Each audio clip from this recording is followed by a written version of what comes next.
자, 마가복음 13장 1절 10절 교독하겠습니다. 제가 먼저 읽겠습니다. 예수께서 성전에 나가실 때 제자 중 하나가 이르되 선생님이여 보소서 이 돌들이 어떠하며 이 건물들이 어떠하리까?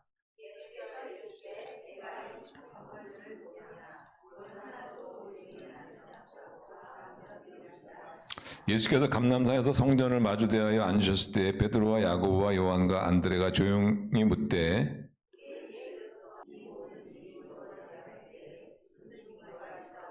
예수께서 이르시되 너희가 사람의 미혹을 받지 않도록 주의하라.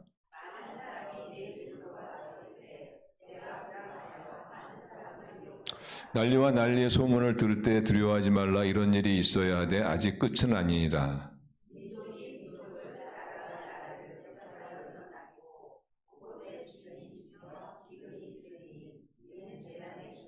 너희는 스스로 조심하라. 사람들이 너희를 공회에 넘겨주겠고 너희를 회당에서 매질하겠으며 나로 말미암아 너희가 권력자들과 임금들 앞에 서리니 이는 그들에게 증거가 되려 함이라. 또 복음이 먼저 만국에 전파되어야 할 것이니라. 아멘.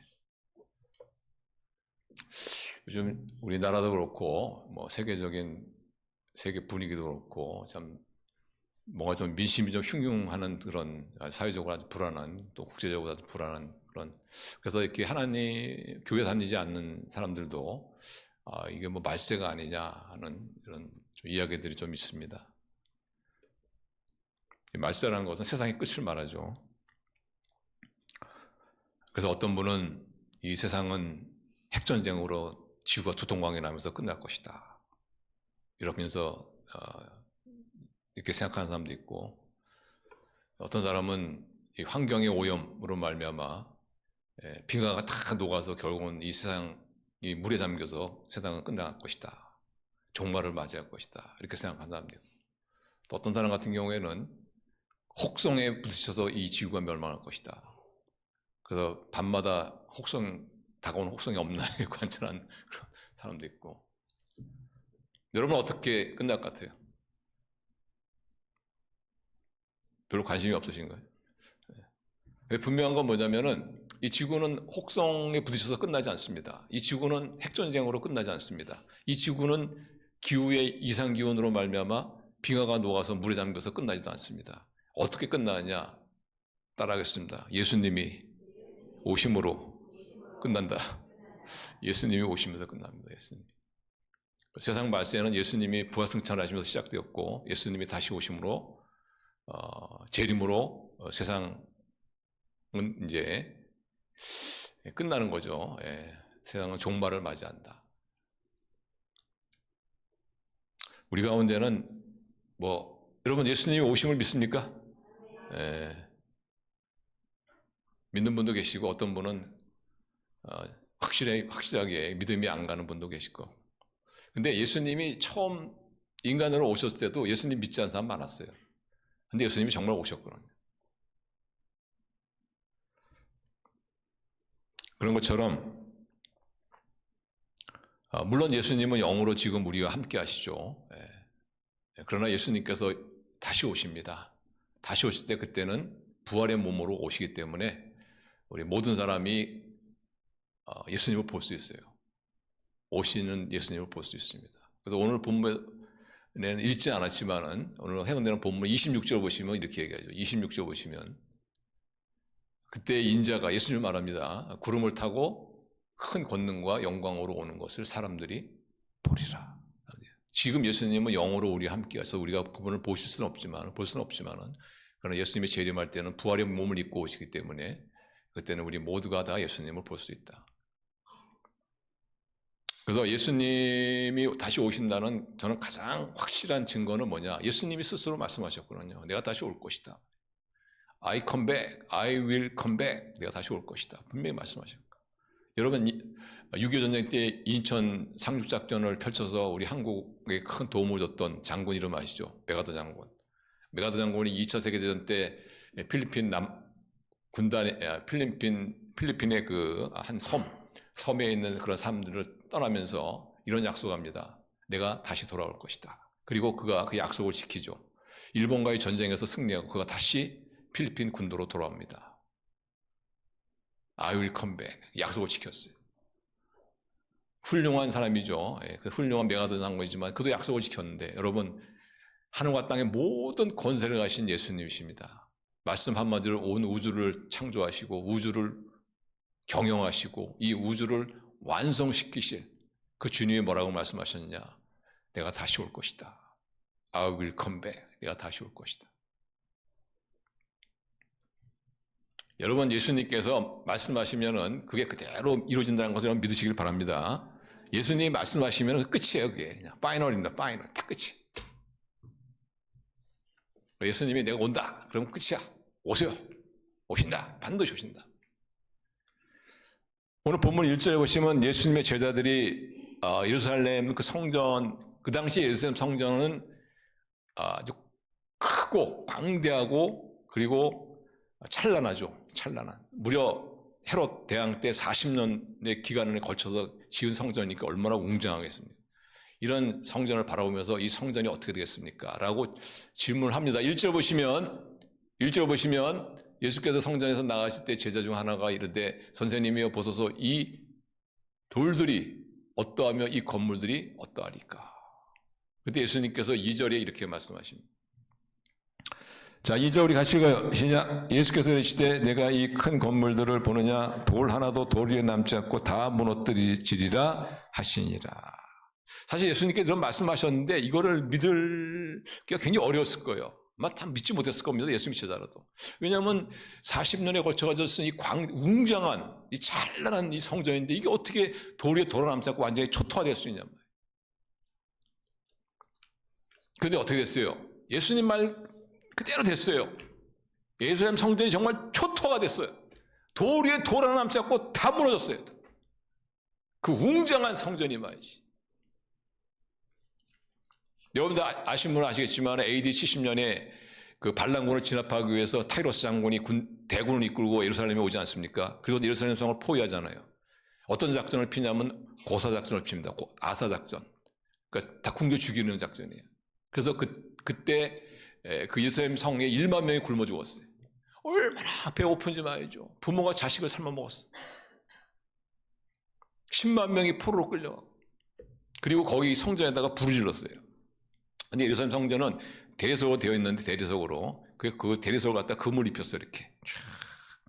그래서 아침에 태양이 떠오르면서 빛이 반사되면 정말 눈이 부실 정도로 아주 웅장하고 찬란한 그런 성전이죠. 그런데 불을 지르니까 그 대리석에 붙어있는 금들이 다 녹아가지고 벽돌 사이로 다 스며들지 않습니까? 이 금들을 갖다가 훔쳐가기 위해서 캐내기 위해서 사람들이 벽돌을 하나씩 다 뜯어냈어. 다 뜯어냈어. 그래서 결국은 예수님의 말씀대로 돌 위에 돌 하나 남지 않고 완전히 예루살렘 성전이 초토화되어 버려요. 예수님이 말씀하시면 그대로 됩니다. 된단 말이죠. 그래서 예수님이 말씀하시기를 내가 다시 온다. I will come back. 그래서 예수님 다시 오세요. 저는요, 논리적으로 생각해 보면은 예수님이 다시 오시는 것이 예수님이 처음에 오셨을 때보다도 훨씬 더 쉬워요. 다시. 예수님이 처음 그 초림이라고 하죠. 예수님이 인간으로 이 땅에 오셨을 때는 예수님으로서는 엄청난 희생입니다. 엄청난 모험이에요, 사실. 여러분, 하나님이 인간이 되었다. 하나님이 인간이 되었다. 그것도 베들레헴이라는 그 마국간에서 말이죠. 염을 통해서 말이죠. 그래도 예수님은 오시지 않았냐 말이에요. 근데 예수님께서 두 번째 오실 때 재림할 때는 어떤 모습으로 오냐? 영광의 왕으로 오신다. 구름 타고 영광의 왕으로 심판의 주로 오신다. 그러니까 여러분 십자가에 죽기 오시는 예수님이 더 쉽겠어요? 아니면 영광의 주로 오시는 예수님이 더 쉽겠어요? 영광의 주로 오시는 재림의 예수님이 훨씬 쉬운 거예요. 그래서 여기서 26절 다시 보시면 이렇게 말합니다. 26절 다시 보시고 그때 이 인자가 구름을 타고 큰 권능과 영광으로 오는 것을 사람들이 보리라. 예수님의 초림의 예수님이라면은 재림의 예수님은 아주 쉬워요. 너무너무 쉽습니다. 그래서 예수님이 이 땅에 다시 오신다는 건 확실한 거예요. 확실한 거. 문제가 없어요, 이거는 사실. 이거를 우리가 믿느냐 안 믿느냐 그것도 사실 문제가 아니에요. 뭐 우리가 믿는다고 해서 안 오실 예수님이 오시겠습니까? 또 우리가 안 믿는다고 해서 오실 예수님이 안 오시겠어요? 우리의 믿음과는 아무 상관없어요. 팩트가 뭐냐? 예수님이 오신다는 거예요. 그래서 예수님이 오셨다는 것은 이제 큰 문제는 없는데, 다시 오신다는 건 문제가 없는데, 문제는 뭐냐면 예수님이 언제 오시냐, 이제 언제 오시냐. 예수님이 언제 오실 것 같아요? 제가 이런 질문하면 아마 대부분은 아이고 빨리 오면 안 되는데 하는 분도 계실 거고. 둘 중에 하나입니다. 둘 중에 하나. 예수님이 언제 오신지 아세요? 둘 중에 하나. 예수님이 오늘 밤이나 6개월 후나 1년 후에 오실 것이다. 그렇게 생각하는 분도 있고, 어떤 분은 또 다른 대답은 뭐냐면 아직 멀었다. 아직 멀었다. 근데 정답은 몇 번인지 아세요? 1번이에요. 정답은. 예수님이 오늘 밤이나 6개월 후나 1년 후에 오실 수 있다. 아직 멀었다. 이거는 틀린 거야. 이건 정답이 아니에요. 근데 의외로 너무나 많은 크리스찬들이 예수님이 언제 다시 오시느냐. 아직 멀었다. 아직 멀었다.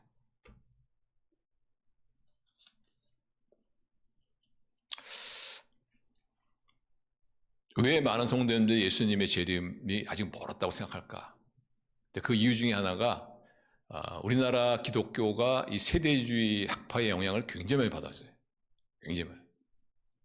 이 세대주의 학파는 뭐냐면 세대별로 나누는 거예요. 나누는 거. 그래서 세대주의가 주장하는 예수님의 재림, 종말론, 이게 어떤 것이냐면 아마 여러분 다 좀 관심 있는 분은 다 들어봤을 거예요. 아마. 그게 어떤 거냐면, 자, 세상 끝이 가까울수록 전쟁이나 기근이나 또 지진, 이런 일들이 막 일어날 것이다. 다시 말하면 민심이 흉흉하고 사회적으로 불안할 것이다. 이때 적그리스도가 나타난다. 적그리스도가 예루살렘을 수도로 삼고 세력을 확장한다. 그러다가 결정적인 순간에 전무후무한 전쟁이 일어난다. 그 전쟁을 우리는 아마겟돈 전쟁이라고 부른다.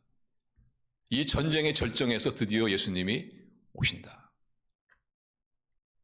이게 바로 세대주의가 얘기한, 아마 여러분 다 한번 들어봤을 거예요.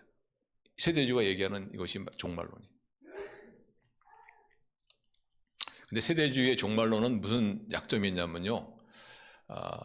이게 자꾸 시간을 정해. 자꾸 시간을 정하지로 한단 말이죠. 그래서 예루살렘을 수도로 삼고, 그 다음에 세력을 확장해 나가고, 그 다음에 아마겟돈 전쟁이 있고, 그 다음에 그 전쟁의 절정에서 예수님이 오시고, 뭐 이런 어떤 자꾸 시간을 갖다 좁혀가는, 정하는. 그래서 이런 종말론을 갖다 우리가 시한부적인 종말론, 이렇게 만나시죠. 자꾸 시간을 정하는 거예요. 그러니까 시간을 정하다 보니까 어떻게 해요? 아직 멀었네, 뭐. 아직 멀었어. 아직 멀었네. 뭐 아마겟돈 전쟁도 아직도 일어나지 않고, 아직 멀었네. 이렇게 되는 거예요. 그래서 우리 마가복음 13장 28절 30절 보시면은 여기 세대주의적 종말론자들은 이것을 어떻게 해석할까? 이게 굉장히 중요합니다.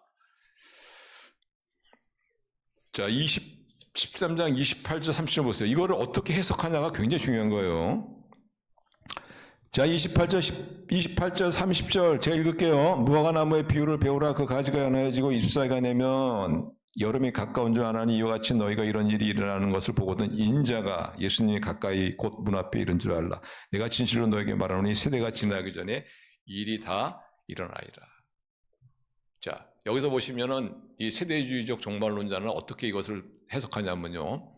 여기서 무화과 나무를 이스라엘로 봅니다. 그리고 무화과 나무의 잎사귀가 내면 이것을 어떻게 해석하냐면은 여러분 아시겠지만 이스라엘 백성이 예수님을 십자가에 못 박고서 하나님의 심판을 받죠.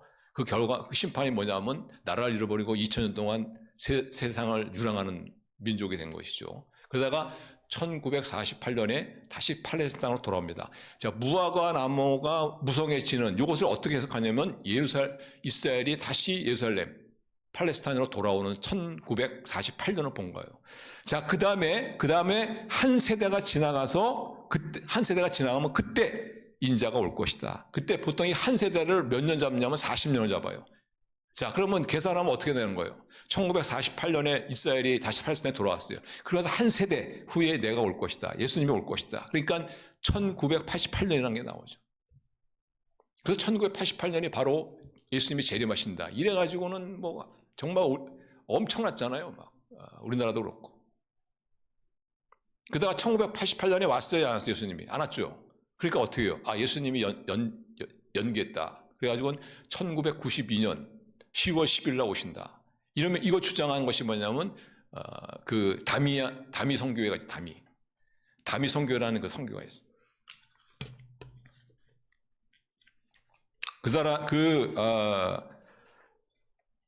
이장님 맞아, 이장님이라는 사람이 있기는 다미 선교회가 주장하는 것이 뭐냐면 1992년 10월 10일 날 예수님이 오신다. 그래서 그들이 어떻게 해요? 한 곳에 모여가지고 그냥 직장도 때려치고 가정도 버리고 뭐 처자식도 다 버리고 그냥 오직 자기만 살겠다고 막 이제 공중에서 주님을 맞이하리 이러면서 모여가지고 회개하고 또 회개다가 또 죄생하면 또 회개하고. 근데 1992년 10월 10일 날 예수님이 오셨어요, 안 오셨어요? 안 오셨잖아요. 그러니까 어떻게 해요? 아, 10일 날이 아니고 28일이다. 28일 날 오셨어요, 안 오셨어요? 또 안 오셨잖아요. 그래가지고는 그냥 아직까지도 기다리는 사람이 있더라고 보니까. 그래서 자꾸 이 세대주의의 종말론에 영향을 받은 시한부적인 종말론을 하면은 자꾸 이렇게 시간을 정하려고 한단 말이에요. 시간을 정해가지고 아직 아니다. 그러면은 관심이 없는 거야. 그러니까 그런 사람들은 어떻게 해요? 아직 예수님의 재림은 멀었다. 아직 예수님의 재림이 멀었다 그러면 어떻게 우리가 정말 예수님의 재림을 준비하는 종말론적인 삶을 살아갈 수 있겠습니까? 불가능하지. 근데 예수님께서 오늘 말씀에서 하시고자 하는 그게 아니에요. 너희들 내가 지금 말하는 것을 잘 계산해가지고 이 계산에 따라서 날짜를 잘 잡아가지고 어쨌든 이런 의도가 아니란 말이에요. 예수님이 하고 싶은 말씀은 32절 33절입니다. 한번 같이 읽어요. 시작. 그러나 그날과 그때는 아무도 모르나니 하늘에 있는 천사들도 아들도 모르고 아버지만 아시느니라. 주의하라, 깨어있으라. 그때가 언제인지 알지 못함이니라. 예수님의 말씀이 핵심이 이거예요. 그때는 모른다 이거죠. 그러니까 어떻게 해요? 주의하여 깨어있으라. 이게 핵심이에요. 이게 핵심.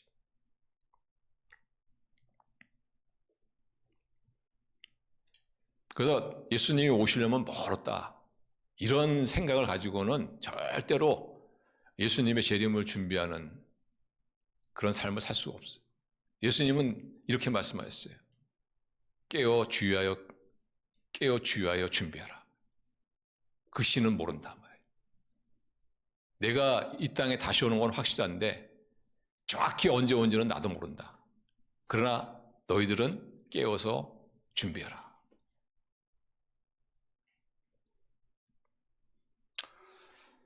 물론 우리 예수님이 이제 다시 오실 때쯤에는 어떤 그런 전조들이 있어요. 전조들. 첫 번째 전조가 뭐냐면은 종교적인 미혹이 있습니다. 종교적인 미혹. 그러니까 소위 말하면 이제 적그리스도. 그러니까 사람들이 일어나가지고 내가 바로 재림 예수다. 내가 바로 구세주다. 자, 5절 6절 보세요. 5절 6절. 자, 5절 6절을 같이 읽어요. 시작. 예수께서 이르시되 너희가 사람의 미혹을 받지 않도록 주의하라. 많은 사람이 내 이름으로 와서 이르되 내가 그러라 하여 많은 사람을 미혹해 하리라. 그러니까 예수님의 재림이 가까우면 어떤 자들이 일어나면 내가 바로 예수다. 내가 바로 재림주다. 내가 바로 구원자다. 이런 자들이 나타난단 말이에요. 그 자들이 많이 나타났죠. 박태선이 그렇고 문선명 같은 경우에는 예수님이 하지 못한 일을 내가 완성시키러 왔다. 뭐 이런 사람들이었고 지금 감옥에 있지만 JMS 이런 사람들. 근데 꼭 이런 사람만이 아니고 여러분 공산주의도 마찬가지예요. 공산주의가 주장하는 게 뭐냐면 인간의 문제는 뭐냐면 빈곤이라는 거예요. 빈곤. 이 빈곤의 문제를 해결하면 인간의 근본적인 문제를 해결한다는 거예요. 이 빈곤의 문제를 어떻게 해결하느냐? 같이 공유하자는 겁니다. 공유하자는 거. 그게 공산주의예요. 칼 막스가 주장한 거 아닙니까? 그래서 어떻게 해요? 이 공산주의를 지향한 사람들, 나라들은 다 망했잖아요. 다. 얼마나 많은 사람들이 죽임을 당했습니다. 2차 세계대전 때 히틀러도 마찬가지죠. 이 사람들도 이 구세주 노릇한 거예요. 구세주 노릇. 그래서 이런 걸 보면은 진짜 우리가 이 말세에 살고 있지만은 이 말세의 마지막 부분을 살고 있다 하는 것을 우리가 부인할 수 없어요, 사실. 아직 모르는 게 아니에요. 이제 가까이 왔어요. 그 다음에 예수님의 재림이 임박할 때 나타난 전조가 뭐냐면은 사회적인 혼란입니다. 자, 7절, 8절 한번, 7절, 8절 한번 같이 읽어요. 시작. 난리와 난리가 내 두려워하지 말라. 이런 일이 있어야 돼. 끝은 아직 아니라. 8절. 8절 같이 읽어. 시작. 민족이 민족을, 나라가 나라를 대적하여 일어나겠고, 저처에 지진이 있으며 기근이 있으니 이는 재난의 시작이니라. 그러니까 예수님의 재림이 가까울수록 어떤 일이냐, 사회적인 혼란이 가중된다는 얘기죠. 지금 그렇잖아요, 그죠? 전쟁들이 막 일어나고 사회적으로 얼마나 혼란스러워. 그 다음에 또 예수님의 재림이 가까우면 나타나는 증상들이 뭐냐면은 바로 자연재앙들이죠. 자연재앙들. 지금 막 물론 뭐 지진이 있지만 점점 지진의 빈도 일어나는 수가 점점 늘어나죠. 18세기에 지진에 일어났던 횟수가 640회입니다. 근데 19세기에 몇 번 일어난지 알아요? 2119번. 더욱 놀라운 것은 20세기에 지진이 몇 번 일어났느냐? 2만 번. 엄청나게 지금 지진의 횟수가 늘어나고 있죠. 자연재앙이 점점 더 가속화되고 있는. 이런 걸 보면서 정말 예수님의 재림이 그렇게 멀지 않았구나. 정말 가까이 있구나. 이런 걸 우리가. 그런데 예수님께서 말씀하시죠. 내가 온다. 그러나 그때와 그 시는 나도 모른다는 거죠. 그렇지만 분명한 것은 우리가 이런 전조들을 보면은 그렇게 멀지는 않았다는 것만은 분명해요. 물론 우리 세대에 올지 아니면 다음 세대에 올지는 저는 모르겠어요. 그러나 분명한 건 뭐냐면 우리는 그렇게 뭐 막연하게 아직 멀었다 이런 건 아니라는 거예요.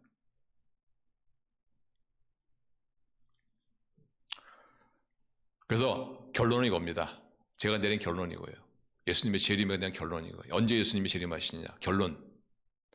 오늘 밤에 오실 수도 있고 한 달에 오실 수도 있고 6개월에 오실 수도 있고. 그래서 어쩌자는 얘기입니까? 깨어있어야 한다. 깨어있어야 한다. 근데 우리가 잘못된 생각을 가지면 아직 멀었다 그러면요. 다 잠자. 그래서 우리는 이 예수님의 말씀을 좀 심각하게 받아들여야 돼요. 여러분의 그 기분 따라 받아들이지 마시고 말씀에 입각해서 우리가 심각하게 이걸 받아들여야 돼요.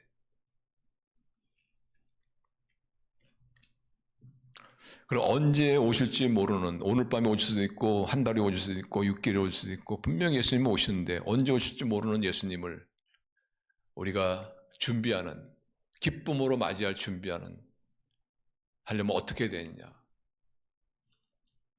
예수님께서 정확히 말씀해 주셨어요. 우리가 이미 읽었지만 33절 다시 한번 우리 읽읍시다.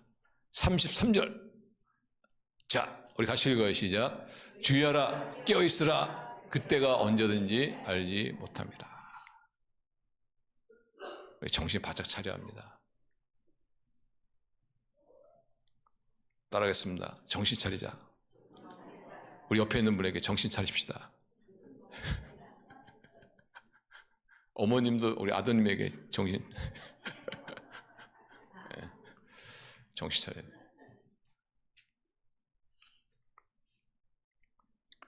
자, 우리가 그러면 깨어있는 삶이 어떤 삶이냐? 첫째로 깨어있는 삶이라는 것은 하루하루를 성실하게 사는 겁니다. 하루하루를 성실하게 사는 것이다.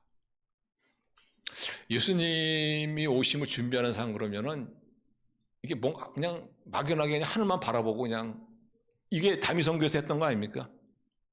자기 가정 삶 다 팽개치고 마야지. 모여가지고 그냥 하늘만 바라보면서 마야지. 죄가 생각나면 회개하고 죄 생각나면 회개하고 이 짓 했던 거 아니에요. 근데 예수님은 NO! 아니라는 거예요.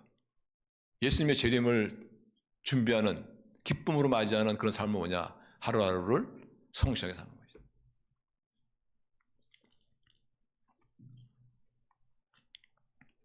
초대교회 보시면 초대교회에서도 예수님의 재림을 기다린다고 해놓고서는 삶이 흩어진 그런 삶을 사는 교인들이 많았던 것 같아요.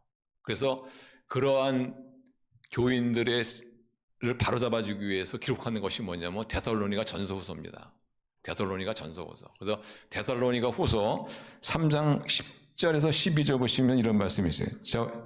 데살로니가 후서 3장 10절 12절을 같이 읽어요. 시작. 우리가 너희와 함께 있을 때에도 너희에게 명하기를 누구든지 일하기 싫어하거든 먹지도 말라 하라 하였더니 우리가 들은즉 너희 가운데 규모 없이 행하여 도무지 일하지 아니하고 일만 만드는 자들이 있다니 이런 자들에게 우리가 명하고 주 예수 그리스도 안에서 권하기를 종용히 일하여 자기 양식을 먹으라 하노라. 그래서 사도 바울이 왜 이런 얘기를 하냐면요. 그 데살로니가 교회 내에서 어떤 사람이 뭐 예수님의 재림이 임박했다 이러면서 가족도 돌볼 생각도 안 하고 일할 생각도 안 하고 자꾸 문제만 만들고 이러니까 그 잘못된 거라는 거죠. 하루하루를 성실하게 사는 것이 바로 예수님을 기쁨으로 맞이하는 종말론적인 삶이다. 특히 우리가 하루하루를 성실히 산다는 것에서는 장례를 준비하는 것도 있어요. 장례를 준비하는. 그 다미성교회에 문제가 많이 있었을 때 한 교회에 있었던 얘기입니다. 한 교회에서 그 우리 성전을 짓는 거, 그러니까 교회 예배당을 짓는 거에 대해서 얘기가 있었어요. 그때 어떤 집사님이 일어나서 지금 예수님의 재림이 다가왔는데 무슨 예배당은 예배당입니까? 예배당의 시급들은 다 선교헌금으로 보내야 합니다. 맞아요? 틀려요? 틀려요. 예배당을 줘야 되는 겁니다. 내가 지금 할 수 있는 것은 성실하게 하는 거예요. 성실하게. 성실하게 산다는 그 삶 속 그 말 가운데는 미래를 준비하는 것도 있는 거예요. 미래를. 그래서 우리가 예배당을 줘서 나 세대만이 아니고 다음 세대의 그 우리 믿음의 후손들이 거기서 일어나고 우리 믿음을 계승하게 하는 그런 미래적인 준비도 우리가 하루하루를 성실하게 사는 거예요.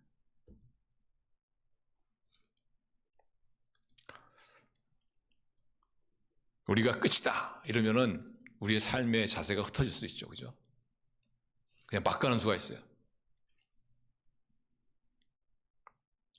뭐 우리 가운데는 뭐 이런 분이 안 계시지만은 우리 믿는 분 가운데도 뭐 교회에 다니다가 어떤 일로 말미암아 그 교회를 떠나게 되면은 나중에 그 교회를 비난하고 또 목사님도 흉보고 뭐 그런 분들이 가끔 있어요. 내가 잘못된 겁니다. 뭐 나는 이제 떠났으니까 이제 끝이다 이러면서 말이지. 근데 그런 사람을 정말 하나님이 좋아하실까요? 그거는 어떤 종말론적인 그런 다른 자세가 아닌 것 같아요. 부득이하게 교회를 떠나더라도 말이지. 목사님을 찾아와서 제가 이런 이유 때문에 교회를 떠날 수밖에 없습니다. 라고 정확하게 얘기하고 거기에 꼬였던 문제들이 있으면 관계들이 있으면 그 관계를 다 풀고 그리고 축복하면서 그러면서 땅 믿음을 짓는 이런 사람이 진짜 믿는 사람이에요. 이런 사람들 하나님 축복하십니다. 그래서 우리가 이 마지막이다 그러면 자꾸 모르게 우리의 삶의 자세가 흩어질 수 있거든요. 그래서는 안 된다는 거예요. 그래서 안 된다. 오히려 종말론적인 삶이라는 것은 뭐냐? 하루하루를 성실하게 사는. 오늘 회개할 거 오늘 회개하고.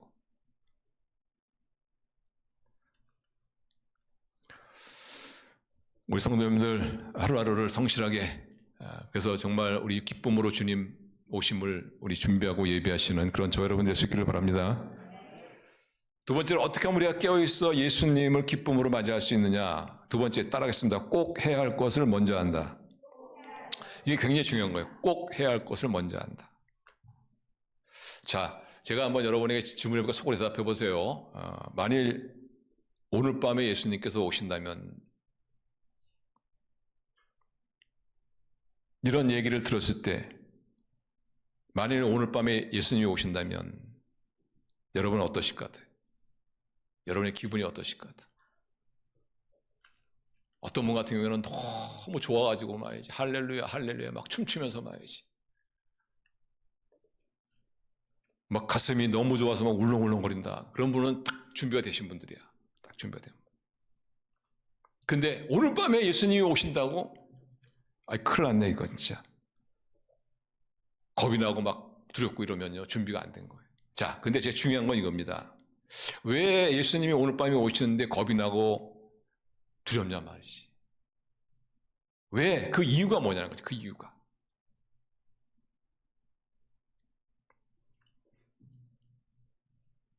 저는 그 이유는 꼭 해야 할 것을 안 하고 있기 때문에 그런 거예요. 정말 중요한 걸 갖다가 안 하고 있기 때문에 그런 거예요. 내 생각에 이건 정말 중요한데 하면서도 그것을 계속 미루고 있기 때문에 오늘 밤에 주님이 오신다. 그러니까 그게 겁이 나는 거예요. 정말 중요한 것 만일 잘하고 있는 분이면 그렇게 겁 안 납니다. 사실. 내가 뭐 잘하고 있는 건 아니지만 그래도 제가 중요한 것들을 하고 살았으니까 하나님께서 나머지는 은혜로 봐주시겠지.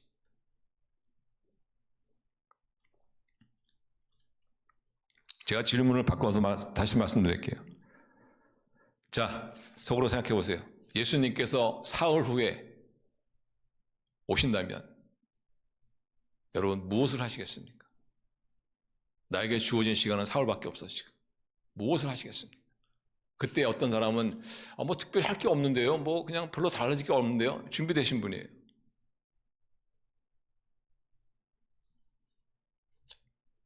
그런데 사흘에 예수님 오신다고? 큰일 났는데 시간이 없는데. 이런 분들은 준비가 안 된 분들이에요. 왜 시간이 없는데 큰일 났는데 왜 이런 생각을 하냐면은 정말 중요한 걸 안 하고 있기 때문에, 꼭 해야 할 것을 안 하고 있기 때문에, 내가 그것을 평소에 생각하지만은 그걸 안 하고 있기 때문에.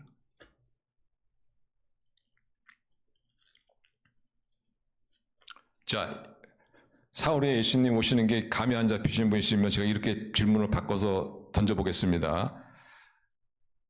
여러분이 사흘에 많이 죽는다면 그 사흘 동안 뭘 하시겠습니까? 사실상 이게 맞는 말이죠. 여러분, 우리가 예수님을 만나는 거는 두 가지 길이 있죠. 하나는 예수님이 이 땅에 오실 때 오심으로 만나는 거하고, 또 하나는 뭐냐면 우리가 죽음이라는 관문을 통과해서 예수님을 만나는 거예요. 죽음이라는 것이 별거 아니에요. 영혼과 육체가 분리되는 겁니다. 우리가 죽잖아. 영혼과 육체가 탁 분리가 되어버려요. 그러면서 우리는 부활의 몸을 입고 예수님을 만나요. 자, 우리에게 주어진 시간은 딱 4일이에요, 4일. 뭘 하겠냐?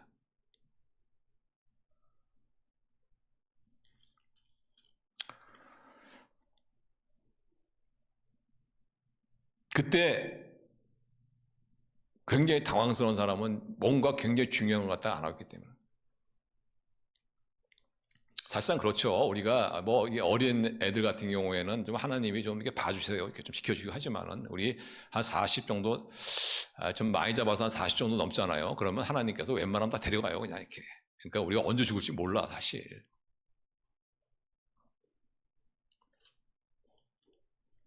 어떤 부부가 저녁에 싸웠어. 별거 아닌 거 가지고 싸웠어.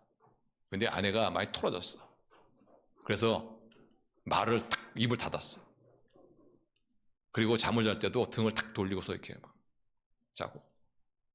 다음날 아침에 일어났는데 평소에는 아침 식사를 준비해 주셨는데 그날은 화가 안 풀려가지고 식사도 안 해줬어. 남편이 식사도 못하고 그냥 출근했어요. 근데 출근하다가 사고가 났어. 차 사고가 났어. 현장에서 직사했어요. 그 소식을 비부로 정하고 그 부인이 얼마나 후회하는지 말이에요. 내가 그런 줄 알았으면은 내가 아침밥에도 좀 채워줬을 텐데. 아니, 적어도 내가 고맙다고 미안하다고 좀 얘기는 했을 텐데.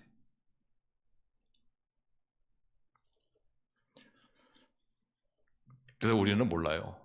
우리가 언제 예수님 만날지 몰라. 자, 우리 40 넘어오신 분들 언제 예수님 만날지 몰라.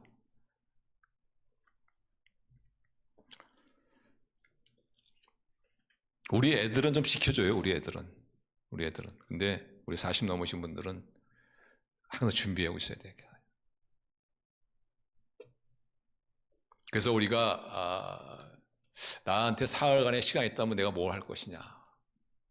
그래서 준비된 사람은 정말 중요한 것들을 하기 때문에 그런 거예요. 그럼 우리가 정말 중요한 것이 뭐냐는 거지. 전 두 가지입니다. 두 가지. 하나는 예수님 가장 큰 계명이야. 가장 큰 계명. 또 하나가 뭐냐면 예수님이 우리에게 명하신 위대한 사명이에요. 이 두 가지. 이 두 가지가 우리에게서 가장 중요한 거예요. 먼저 관계입니다. 관계. 사랑의 관계. 하나님을 사랑하고 이웃을 사랑하는. 그래서 이렇게 평소에 이 사랑의 관계를 잘 하시는 분들은 그렇게 뭐 두렵지 않습니다. 사실 이렇게. 왜냐하면 정말 중요한 거 아니에요.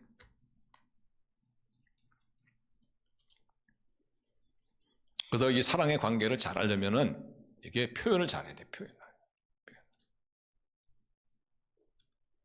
우리 특별히 그 한국 우리 남성분들은 잘 표현을 안 하죠. 예. 당신 내가 사랑하는 거 알지 이러면서 그냥 표현을 안 해요. 표현을. 근데 정말 남자는 표현을 잘하는 사람이죠. 예.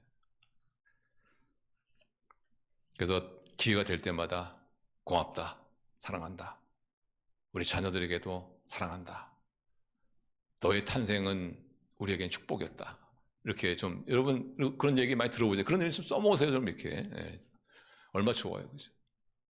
그래서 어쨌든 간에 그것이 어쩌면 좀 가장 중요한 것 같아요. 가장 중요한. 서로의 우리 부부관계도 말이지. 고맙다고, 미안하다고. 우리 자녀들에게, 우리 부모님도 그렇죠. 부모님이 우리 자녀에게 뭔가 실수했어. 그럼 사과해야지. 미안하다. 그런 것들이 우리 관계를 다시 한번 회복시켜주는 거예요. 우리 부모님들이 자녀 입장에서 부모님도 그렇죠. 우리 부모님이 언제 가실지 모르잖아요. 그죠? 언제 돌아가실지 모르잖아요. 그러니까 어떻게 해요? 살아있을 때 정말 잘하고 감사합니다. 이것이 우리가 정말 살아가는 데서 중요한 일 아니겠어요?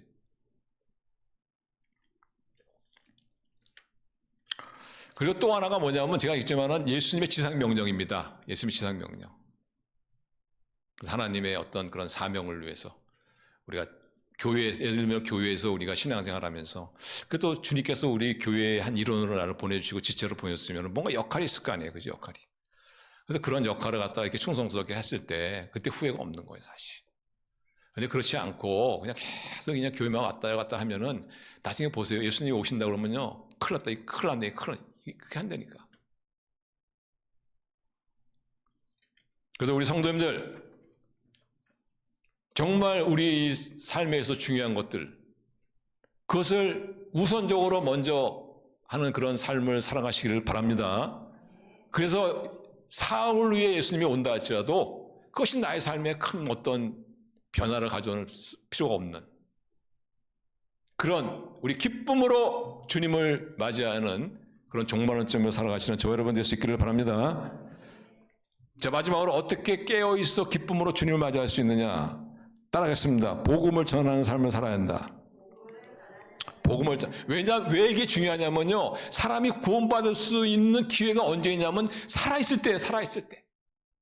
예수님이 재림하시거나 아니면 우리가 죽어서 예수를 만나면은 더 이상 우리는 복음을 접할 수 있는 기회가 없어요. 우리가 예수님이 오시기 전에 우리가 살아있을 때 이때만이 우리가 복음을 접할 수가 있는 거예요. 그 유일한 기회야. 그래서 예수님이 오시기 전에 우리가 복음을 전해야 되는 거예요. 예수님이 오시기 전에 우리가 그분이 예수님을 믿을 수 있도록. 예수님이 오시고 나면 더 이상 기회가 없으니까.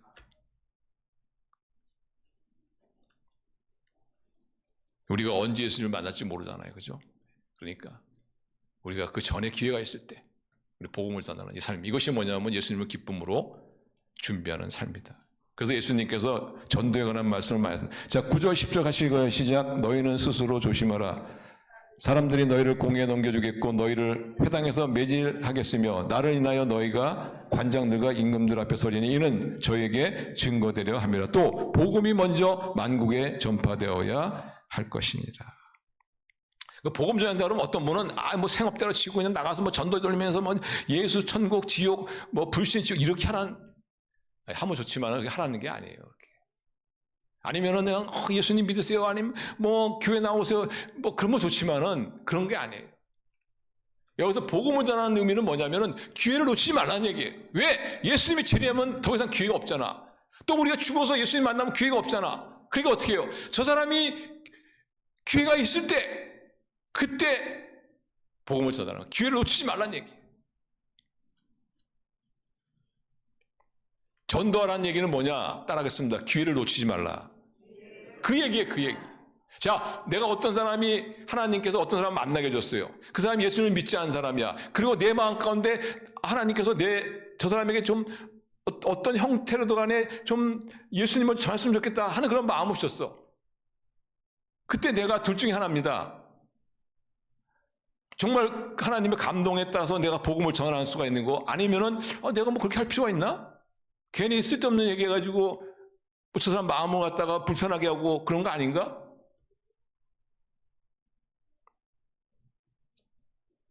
그때 종말론적인 삶을 바로 사는 사람은 누구냐? 하나님 주신 감동을 따라서 그 사람이 복음을 전하는 사람입니다. 그것이 바로 예수님을 기쁨으로 준비하는, 맞이할 준비하는 삶입니다.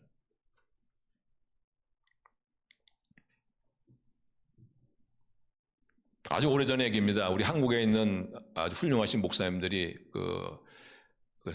지금 옛날 소련이죠. 소련의 그 고르바초프를 한번 만났어요. 그 당시에 고르바초프는 공산당 서기장 아닙니까? 엄청난 그런 사람이죠. 이 사람하고 쭉 만나서 얘기하다가 한 목사님이 이런 얘기를 했어. 쭉 얘기하다가 고르바초프한테 제가 기도해도 되겠습니까? 이거는 사실 겁을 상실한 사람이 한 얘기죠. 그죠?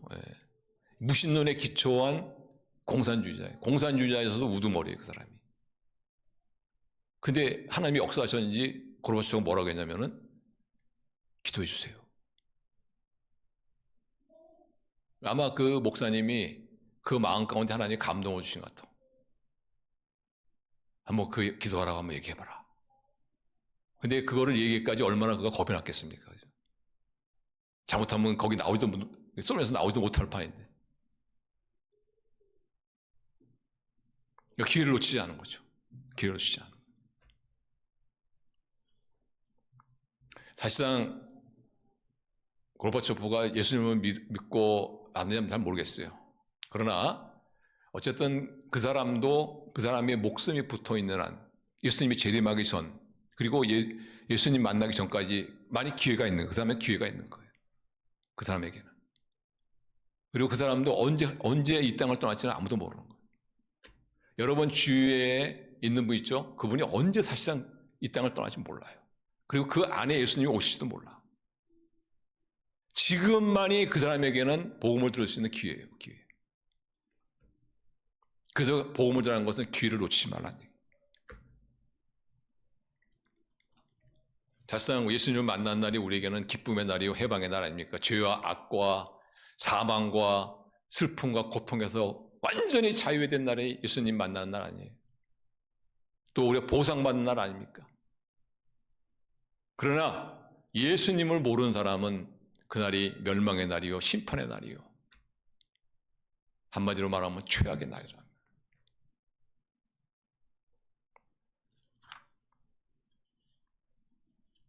그래서 우리 성도님들, 여러분 주위에 어떤 아직도 예수님 믿지 못한 분 만났을 때 항상 예수님 말씀을 기억하세요. 저 사람에게는 지금이 바로 기회다. 기회를 놓치지 말라.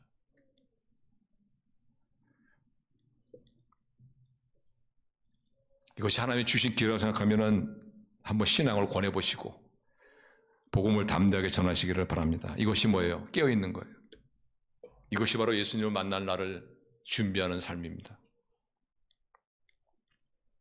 사실상 우리가 예수님을 깨어서 예수님을 준비하는, 기쁨으로 준비하는 삶을 산다는 것은 부담이나 짐이 아니에요. 여러분 곰곰이 생각해 보십시오. 이건 정말 의미 있고 가치 있고 이건 복된 일이에요. 복된 삶이에요.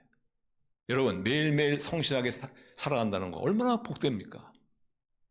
그리고 내가 정말 중요한 일을 하며 산다는 거 얼마나 이것이 가치 있는 얘기예요. 그리고 영광스러운 복음을 증거한다는 것, 영원한 가치가 있는 것이죠. 그래서 우리가 예수님의 재림을 준비하며 기쁨으로 맞이할 준비하는 이 종말월정의 삶은 안 믿는 사람이 봐도 멋있는 거예요. 이거는 안 믿는 사람이 봐도 멋있는 거예요. 부담이나 짐이 아닙니다.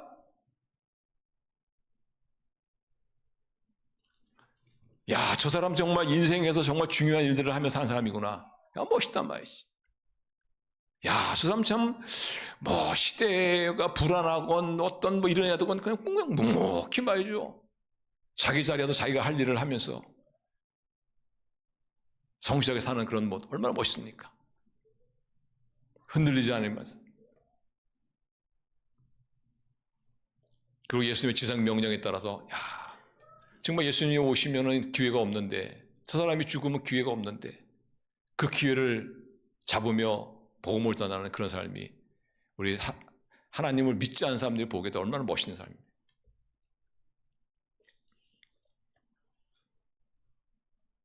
올해 여러분, 이런 멋진 삶을 사시기를 주님의 이름으로 축원합니다. 기도하겠습니다.